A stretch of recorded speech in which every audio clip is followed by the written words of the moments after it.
ମଣ୍ଟୁ, ତୋର ଶରୀରରେ ଏମିତି ରଙ୍ଗ କେମିତି ଆସିଗଲା?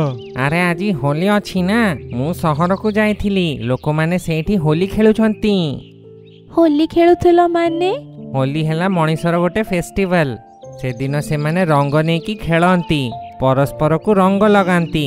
ଆଉ ଏଥିରେ ତମକୁ ରଙ୍ଗ ଭଲ ଲାଗୁଛି କି ନାହିଁ ତମେ ମନା କରିପାରିବନି। ଆଉ ଏଦିନ କିଏ ରାଗନ୍ତିନି। ଏହି କଥା ଶୁଣି ଟିନୁ ଚଢ଼େଇକୁ ଆଇଡ଼ିଆ ଆସିଲା ଆଉ ସେ କହିଲା, ଆମେ ପଶୁପକ୍ଷୀ ମାନେ ବି ଜଙ୍ଗଲରେ ହୋଲି ଖେଳି ଏଟାକୁ ସେଲିବ୍ରେଟ୍ କରିପାରିବା। ଶୁଣିକି ତ ମୋତେ ବି ଇଚ୍ଛା ହଉଛି, ହେଲେ ଆମେ ରଙ୍ଗ ଆଣିବା କୋଉଠୁ? ଏତିକି ଶୁଣି ଟିନୁ ଚଢ଼େଇ ସବୁ ଜୀବଜନ୍ତୁଙ୍କୁ ସେ ଗଛ ବିଷୟରେ କହିଲା। ଆଉ ତାପରେ ସବୁ ଜୀବଜନ୍ତୁ ଖୁସି ଖୁସି ସେ ଗଛ ପାଖକୁ ଚାଲିଗଲେ।